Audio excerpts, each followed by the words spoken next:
All right, we're going to get started. Thank you everyone for joining us. This is the Bidders Conference for the Notice of Funding Opportunity for Community Enrollers for Medi-Cal.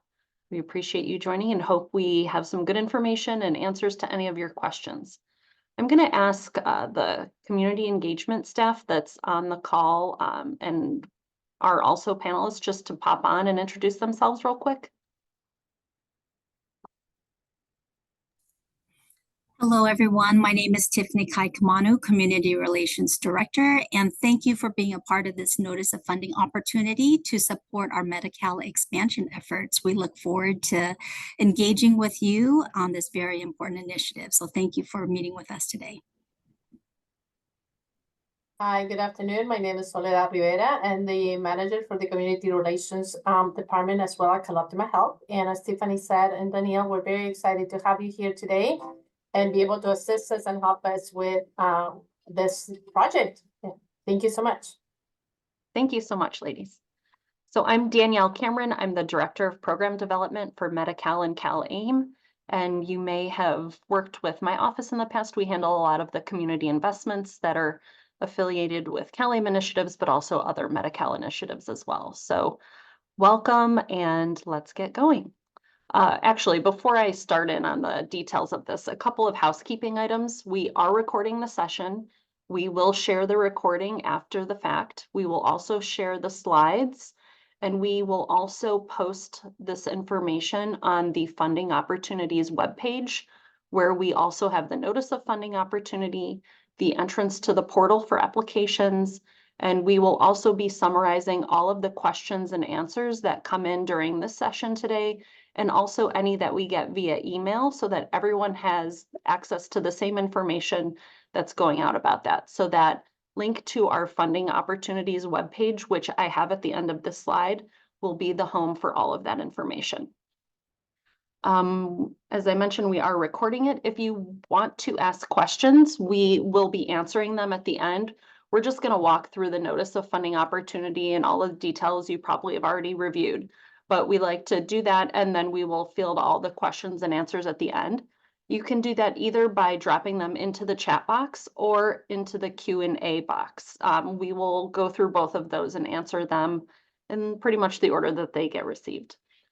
So with that, we're going to move forward.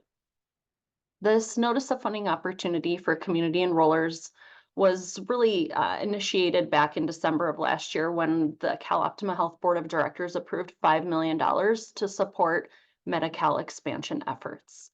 And specifically, $2 million of that has been dedicated to this funding opportunity, where we're really looking at partnering with organizations who can help us reach out, particularly to that population of folks that's newly eligible to Medi-Cal, undocumented adults.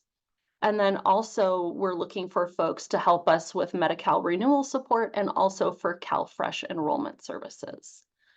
In order to conduct these efforts, your organization either has to already have enrollers on staff or you have to train folks on staff to become enrollers. We've dropped some of that information here in the PDF, but also in the Notice of Funding Opportunity. This enrollment training and certification is provided by County of Orange Social Services Agency. So if you have specific questions on what does that training entail, how long does it take, how do I go through this process, we would refer you over to SSA because they fully manage that process. So diving in, the opportunity that's available currently are grant proposals we're soliciting for a 12-month period. The request has to be a minimum of $200,000 and it can be a maximum of $500,000. So we anticipate that organizations, in order to accomplish the requirements that we are proposing, typically have to expend at least $200,000 in order to accomplish that. But in a lot of cases, it could be a little bit more, up to $500,000. And so that would drive the number of proposals we expect to award funding to. It would be at a minimum 4 organizations, but at most it could be up to 10 organizations, depending on how much is requested from our applicants. We are encouraging both types of organizations to apply, those that have a history of conducting enrollment support work, but also those who maybe haven't done a lot of enrollment work, but have done a really excellent job in reaching the undocumented population. So we recognize that for those organizations who don't already have enrollers on staff, you may need a little bit of time to get those enrollers trained, but we are hoping that that training time doesn't take up more than a month or 2 of your proposed efforts, because we want to ensure that your application is competitive with those who already have enrollers on staff. So something to keep in mind.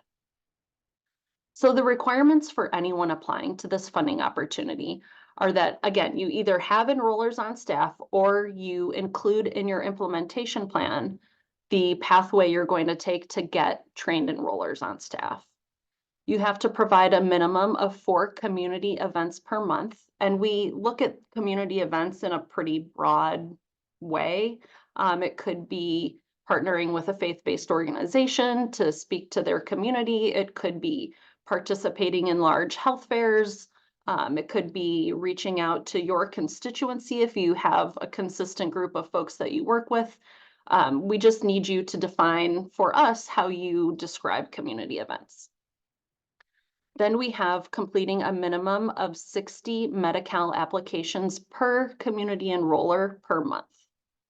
We also have a minimum requirement of 20 Medi-Cal renewals per community enroller per month.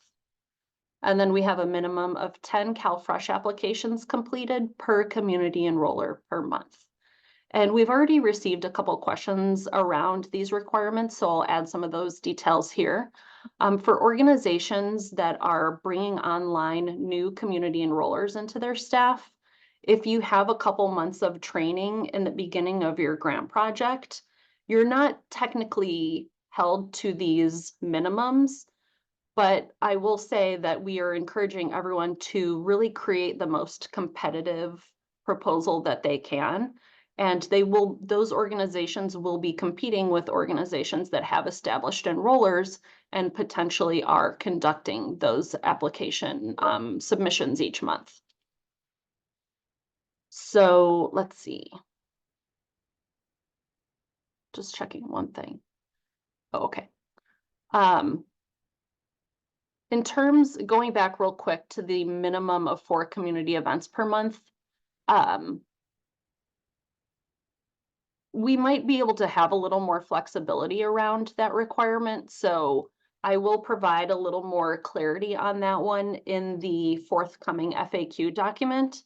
I just got word from one of our teammates that we may have a little bit more flexibility there. So right now, that's in the proposal or in the notice of funding opportunity, but we may be a little more lax on that requirement, and we will again document that in the upcoming FAQ document. So then we have, let's see. As I was saying, if you are bringing on enrollers, those minimums don't necessarily apply to the first few months when they are conducting the training and everything they need to do to get certified and set up as an enroller. However, you will be competing with organizations that are possibly proposing to enroll more individuals because they will be enrolling beginning in month 1. So I just consider or ask you to consider how you might still achieve those objectives, even if you have a month or 2 of that training and startup phase in the beginning. So moving on to the grant request expenses, we just like to clarify what we have as allowable and unallowable expenses. For this funding opportunity, in particular, some examples of allowable expenses include hiring and onboarding staff, technology purchases, the creation and distribution of educational materials, hosting those community events, things like that. The funds that would not be allowable here would be participating in partisan lobbying activities or supporting staff time that's already covered through claims payments for the provision of other Medi-Cal services. So for example, if you have an individual in your organization that provides ECM services, enhanced care management services to your constituents, and they are billing actively for that service, that same individual could not then be covered on this grant to provide enrollment services.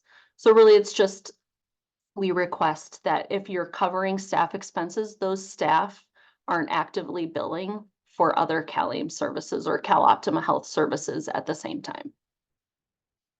And then eligible entities for this opportunity, it's pretty broad, I will say. We have applicants must employ or have a plan to employ community enrollers. Any applicant who's a current grantee or recent past grantee of CalOptima Health must be in good standing with those grant projects. Applicants, we wanted to note that our awarded funding must sign a business associate agreement with us to be in HIPAA compliance, because we will be sharing some data with our organizations who are our partners, specifically around that Medi-Cal redetermination piece.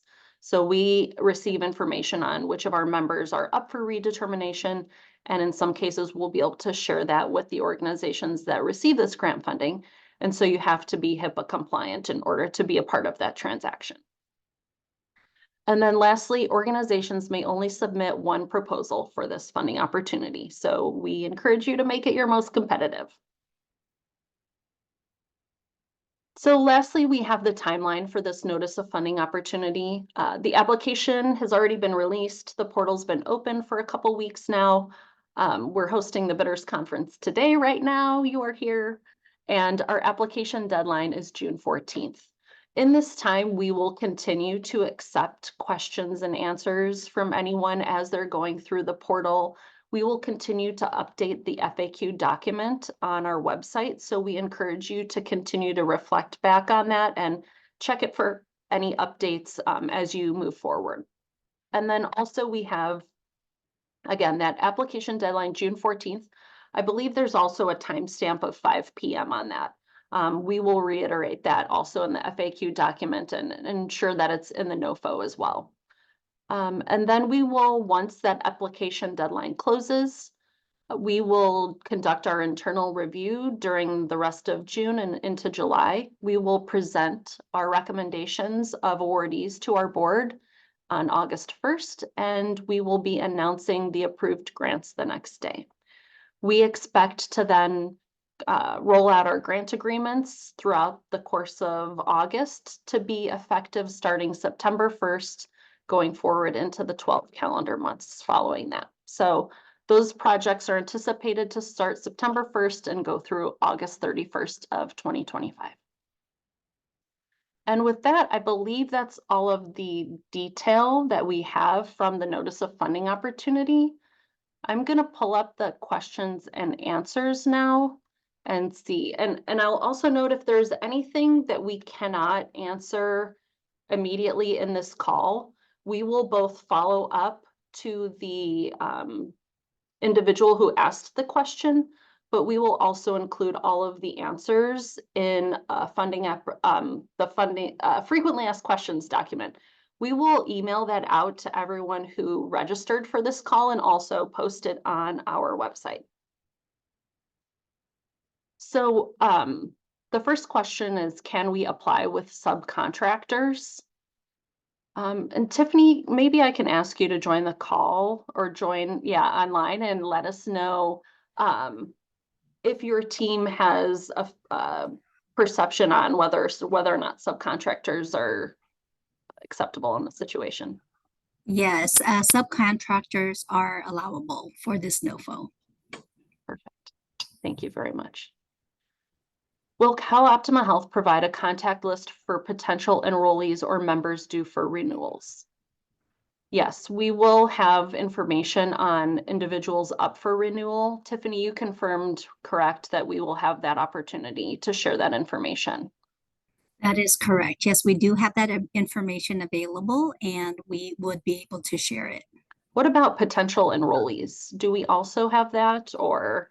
not Yes, we don't have that. So these would be individuals who are not yet our members. perfect.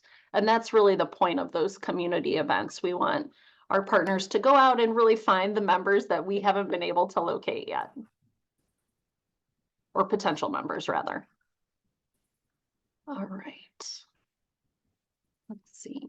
The next question, what is the key contacts information for SSA? We provided a link in the funding opportunity document that will bring you to the SSA site where they have some of the training.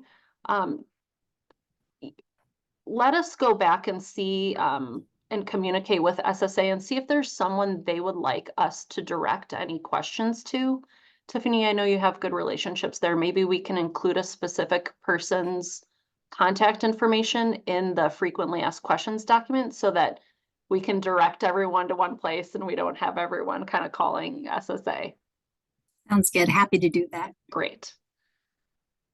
Is the definition of community enroller to be understood as organizations or staff? So there's two pieces of this. An organization has to apply as an organization community enroller with SSA, but they have to have individual staff that get trained. So there's kind of, you can't have one without the other. The organization has to apply, but then you need specific staff to participate in the training and to be the documented enrollers for that organization. What is the historical average of new enrollments for Medi-Cal each month? That's a good question. Tiffany, do you have any idea about that one? I do not know. However, I'm happy to ask social services agencies since they're the ones really documenting how many new enrollees there are every month. All right, we will answer that in the FAQ document. All right, next question. Can we confirm that the 12-month grant period is September 1st through August 31st? Yes, that is our anticipated 12-month grant period at this point. I cannot promise that it will absolutely 100% be that. I always have to allow for some challenges with contracting. Sometimes organizations have trouble maybe getting their legal team to review. So sometimes that back and forth can push it out a month, but this is what we are hoping for with everything we've got. When is the next bidders conference meeting? We do not have another one scheduled. This is the only bidders conference we're hosting for this funding opportunity. But if you have additional questions that come up after this conference is over, you can absolutely submit them. And I put on our last screen here the CalAIM email. This helps us collect all of the questions in one central place so that not only can we respond to you, but we can also capture them in our FAQ document. All right, so not clear whether the enrollers are required to be certified. And if certified is being done by the SSA office. If not certified, is the completed application with eligibility determination being completed by the county for issuance of SNAP and Medi-Cal cards? Tiffany, do you have a sense there? I mean, we know primarily that in order to conduct these enrollment services, the organization has to sign up as an enroller through SSA, and they need staff to get trained.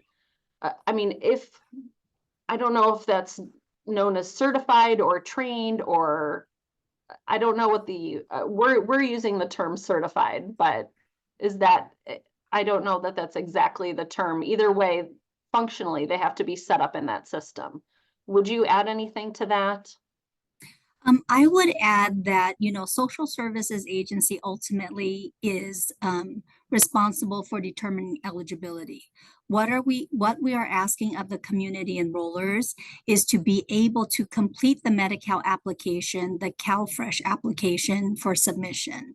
So that would be the main function, also supporting individuals with completing the Medi-Cal renewal forms. Yes, and if I can add something else, with when you take the training, they give you a certificate and they give you a number. That is your number. When you put the information on the system, that's the way you can access the system. So it is kind of, like you said, a certification per se. Mm-hmm. Perfect. Thank you, ladies. All right, next, what is the average amount of enrollers for an organization?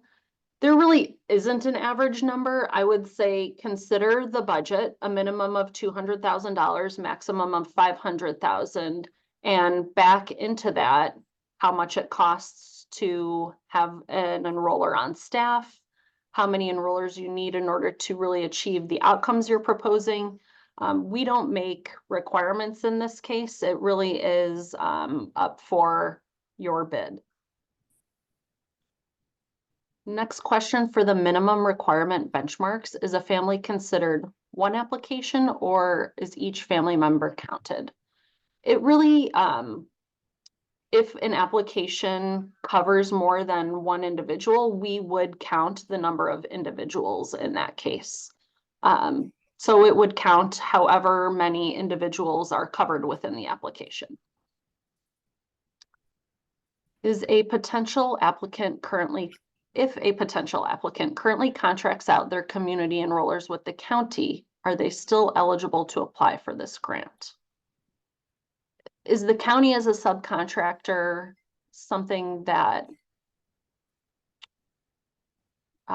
would be eligible in this case, Tiffany? Do you have a sense of that, or is this something we'd need to discuss?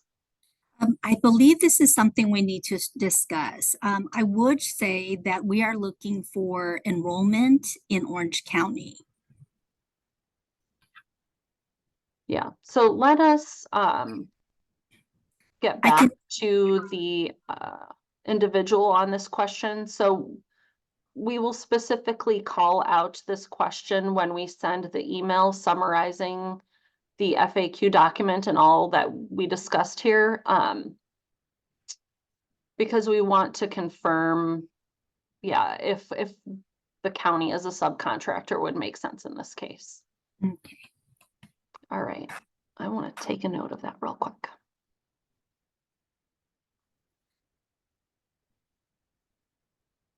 All right, so next question. Can we repeat the unallowable expenses? Yeah, there's really two in this case. The first is partisan lobbying activities. We can't cover those. The second would be to, if you have staff and those staff are billing for CalOptima Health services that they're providing, theoretically, their staff, their time as an employee is covered by those reimbursable services through claims revenue. So we are asking that you not ask for grant funding to cover those individuals' staff time. They're already being paid for through claims revenue. We would ask that if you ask for staff expenses in this funding opportunity, those staff are not already billing for CalAIM service or CalOptima Health services. I know it feels a little sticky, but if you have further questions, I'm happy to talk offline and just explain that a little bit more. What happens after the 12-month contract period is over? Is there a separate fee paid for each successful enrollment? No, that would be the grant. The grant pays for the work to be done. If you want to continue doing enrollment services beyond the 12 months, that's certainly up to your organization. The community investment strategy section has a broader target population. The community investment strategy within the notice of funding opportunity is really our philosophical approach to how we invest dollars in the community. The target population is not just for undocumented individuals in this case. That is just the new portion of individuals residing within Orange County that are newly eligible for Medi-Cal. So in doing enrollment outreach and support activities, you may come across plenty of people who are eligible but are not necessarily undocumented. those individuals are still a target population for this project. It's just that we also know there's this newly eligible population of undocumented adults that now is eligible. And so there's a lot of opportunity to enroll those folks. Let's see. Any other data sharing or reporting requirements besides which members are up for redetermination? How will data be shared? Is there an online data sharing portal? Tiffany, can you describe how we share that information about members who are up for redetermination? Yes, that would be shared via a secure portal that we would set up with our IT departments. And then in terms of other reporting requirements, those reports will be required on a quarterly basis from the grantee to Cal Optima Health, describing progress toward those measurable objectives. So if you propose to onboard 120 or conduct 120 Medi-Cal redetermination applications a month, each quarter we would ask you to report out on progress toward that objective. So that will be the case for all the objectives listed in a proposal. And we have the same portal that you use to submit the application is also the portal we use to receive those quarterly reports. Do you need to have an NPI number to be a community enroller? I'm not, Tiffany, I don't know that SSA requires you to have an NPI number to be an enroller. That's my understanding as well. Yeah, okay. So you do not need an NPI number. If for some reason we come into conflicting information, but we'll let everyone know. But as far as we're aware, you do not need an NPI number. Any sense of whether or not this will be a one-time funding opportunity for outreach and enrollment? I can share that this is actually the second funding opportunity. We had the first one through an RFP. The second one is the NOFO that we're releasing right now. After this, we will there may be an opportunity for additional funding in the future, but at this time, it's for this 12-month period. How about certified covered California enrollers? Tiffany, are you familiar with that and how that is related or is not? I'm not very familiar with Covered California enrollers. However, if they're able to complete and submit the Medi-Cal and CalFresh applications, then they would meet the criteria. Mm-hmm. Okay, perfect. Tiffany, do we know, are the Orange County Medi-Cal plans on Covered California? It's my understanding there's an option to apply for Medi-Cal. Okay, all right. We may clarify that in the FAQ document because we're specifically looking for Orange County enrollment or Orange County individuals to be enrolled. So we'll confirm that, but it sounds like that would probably be fine as long as you can track the number of Medi-Cal enrollments or applications completed. Okay, does that mean that each staff of the organization designated as community enroller has to enroll 60 new Medi-Cal applicants, 20 renewals, and 10 CalFresh, or is that per org? It means an organization has to accomplish those objectives per enroller. So if you have 3 different enrollers accomplishing each of those objectives, that would be appropriate. It's just the proposal, in total has to minimally accomplish that many applications per month. If you use different individuals to accomplish that, that's really up to your organization. Is this a sign up for just Medi-Cal or does it become a direct sign up into Cal Optima? Just Medi-Cal. If they're in Orange County, I believe there's some, I don't know. Tiffany, how does that work? Is there a choice between the plans? I can speak to that. As of January 1st, some of you may be aware, we're a two-plan model now. It's CalOptima Health or Kaiser. Yeah, so it's not However, yes. direct.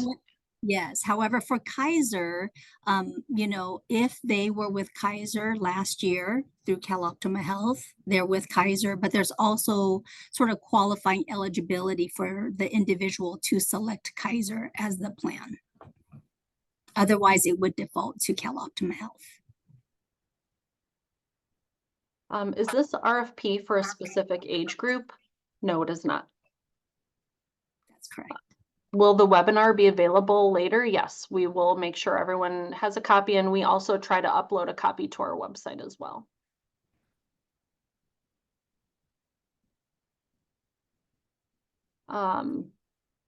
CAPOC already does SNAP outreach and enrollment, but the county reviews and determines final eligibility. We've never been aware of a certification process for what we've been doing. Again, I think certification is the word we use for having the capability of submitting that application online. As long as you have that ability, both for Medi-Cal submissions and SNAP, you're meeting that criteria. What are the key metrics that we have to collect in order to report back to CalOptima per month? So it would be per quarter, and you would have to report the quantitative kind of progress you've made against the measurable objectives you propose within your application. They're specifically asking for the name of coverage. Tiffany, do you foresee asking for the details of the application submitted, or just a sum total of their progress toward that objective? We do have a standard template report, and it's really more like contact information. Like, we would be able to document the individuals who you completed the applications for. And then also redetermination. I mean, there is some information we're asking, like we're going to share the data, but we would also ask you to document the individuals that you supported. So there is some detail to that. That's great. And we would be happy to, would it be possible to share a copy of that template?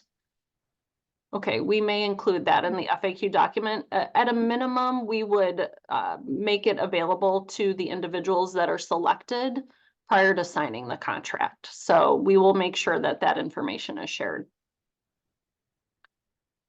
All right. So you keep saying SSA. Do you mean the Department of Social Services? No, we mean the social service agency within Orange County. SSA, the local SSA. Yes, apologies. Yeah. It is the County of Orange Social Services Agency. Yeah.